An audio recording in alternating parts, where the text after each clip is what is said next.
He's a renowned plastic surgeon. He's a reality star, and of course, he's a martial arts enthusiast. Today, joining me on the couch, Dr. 90210, Dr. Rey. Am I allowed to kiss you? Absolutely. You know I would do it anyhow, so... well, welcome to South Africa.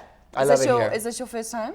I love it here. It's my first time, and it's probably the best kept secret in this hemisphere. It's unbelievable. It's a beautiful country, beautiful people. Actually knew that you were, yes.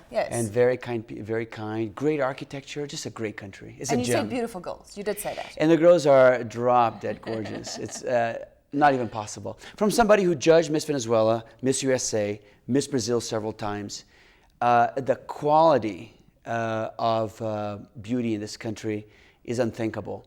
And the soul to match. So just to be pretty out here doesn't really count. But inside and outside beauty, I've been just shocked by it. So you know what you're talking about, so we'll take it. Thank you. Yeah. So Dr. Rey, here you are, successful plastic surgeon. You've got your own reality show. Did you ever dream of this lifestyle back in São Paulo, in Brazil, when you were growing up under, not such good circumstances? Give us a glimpse of your childhood growing up. You know what? I knew it. I could read the license plate on my future Maserati. And hence the lesson. You cannot reach your goal if you don't know what your goal is. I had my whole life planned out as a little boy in the inner city, poor neighborhoods of São Paulo. And that is the key to success. You have to visualize with such intensity and clarity. And then it cannot help but to happen. So it was your difficult upbringing that actually led to your road to success. Is that what you're saying? Yes, I knew when I was, I was a petty thief, the son of a janitor. I was the dumbest in my first grade class. I was the last one to learn how to read. I had a chance to go to Harvard, and I noticed a lot of those boys came from well-to-do families, 10-generation Harvard graduates, and those guys, you expect them to succeed. They're wealthy, they're handsome, they're well-bred, they're intelligent, they go to prep school. But I think our story is interesting, and it gives hope. Because I wasn't the prettiest. It's just exactly the opposite. I was the ugliest kid in my family. I had the pictures to prove. Maybe in your opinion, I doubt your mother would say Well, that. you're going to see in a second. I was the ugliest kid in my family. I was the last one to learn how to read. And, I never took an IQ test. I was afraid to see the results. But here's the lesson of the day. If you have fire in your belly, you work your fingers to the bone, and you have a clear vision where you're going, you cannot help not to reach your goal. And that is included in our book, Body by Rey, which I just finished. It just came out a couple days ago, and you can get it at bodybyrey.com.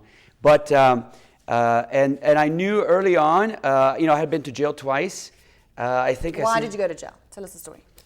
Well, I was driving cars illegally, and they threw me in jail, as they should have. Was this when you were still in Brazil? And I even think I sent a couple guys to the cemetery, but that's a topic for a different day.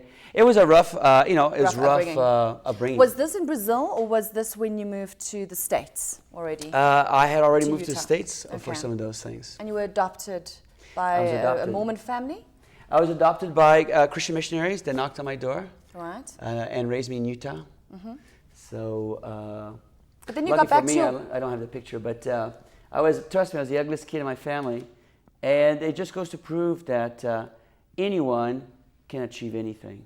So you just have to believe in the impossible. You reconnected with your mother at some point in time, and she came over to the United States, but not so much with your father. Here we go. See, ugliest kid in my family. I Ugliest and dumbest. I don't believe that. And so it's, look at the house.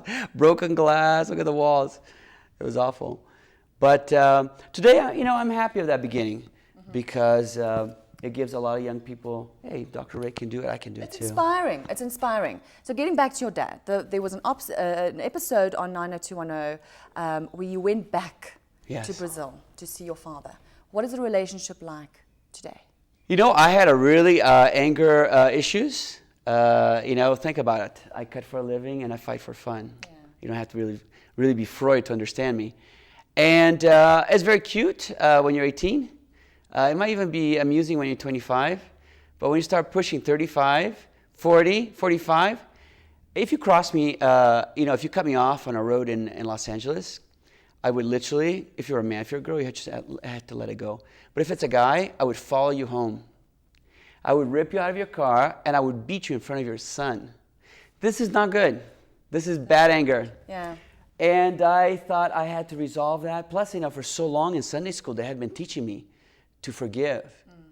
And so I decided to hop on a plane, and I went to Brazil 35 years later. Yeah. And I met with my father. It turned out that time has softened him. And I was never angry after that. Good. So the winner was actually me. Excellent. Doing the right thing. And look at you today. So let's talk about your career. You live in what they call Silicon Valley. Indeed, so, in more than one way. Don't you come across all these people? Just look at Michael Jackson, Heidi Montag, where they've gone way overboard. So I'm sure you see this on a day-to-day basis. Where do you draw the line? That's a very, very good question, because plastic surgery has the horrifying flip side, which is very, very addictive. Now, if you look at the drugs of the 60s, starting with marijuana and then cocaine and crack, PCP, you see that if you look at the drug of choice today, is right here. I have it right here in front of me. Botox. And it is highly addictive. Truly, we can take anyone today, and the South African plastic surgeons are amazing. Some of my professors were visiting professors from South Africa, because they have such amazing clinical experience here. But today, we can transform pretty much anyone into Miss South Africa. We can transform. It's very scary, because think about it. If I had an option to look like Hugh Jackman, any guy would do it. You know what I'm saying? And or Brad Pitt, any guy would do it. We have the technology today to do that. If you've got the cash, you can do it, basically. If you've got the money and the time.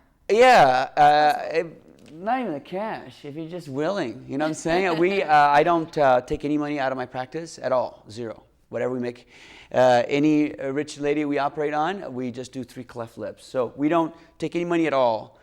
Basically, we beautify the world for free. But we can, because you can become Miss Universe just by going to a plastic surgeon, obviously is very addictive. And so it can be criticized, no question. It certainly has been abused. You name some great examples. But there is the good side of plastic surgery too. We are in the business of building souls. Yeah. That is what I do every day. With my creams, my books, this book talks about the only diet that works. All other diets, stop wasting your time. They're going to work for 2 weeks, and then at the end of the 2 weeks, you stop losing weight until you're horror. By 3rd week, you're gaining weight again. So our supplements, our diet, our shapewear, our lingerie, our computers worldwide, we only have one purpose: build souls. But you've said that you're a psychiatrist with a knife. Well, I am so indeed. you need to know the woman's psyche. Yes. How well do you know the woman's psyche? You know what? Obviously, I'm partly girl myself. Straight and narrow, but, I'm more girly than most gay guys. You know what I'm saying? Straight as a freaking arrow. But, I was raised by an awesome mom and a tyrannical father, so it's not difficult to figure me out. I probably like women almost a pathological level. I never met a woman I didn't like. And I was joking about my mother-in-law, but even including my mother-in-law. He likes the mother-in-law. That's crazy. Nothing in the female body is disgusting to me. Nothing. Nothing. And I've dealt with all of it. Yeah, I'm sure. I've been peed on, pooped on, thrown up on, everything. As a busy surgeon. And so I am a psychiatrist with a knife. I know women very well. I liked them. Every fiber of my body, I liked them. And my world was all women. Even the creatures in my house, even the pets were all female. Until I had a little boy. And I was a total loss. Robbie. I was a total loss. But I fell in love with him, and it's all good. I'm getting used to it now. Dr. Rey, we're going to have to take a break in a short while. So when we come back after the break, more with Dr. Rey.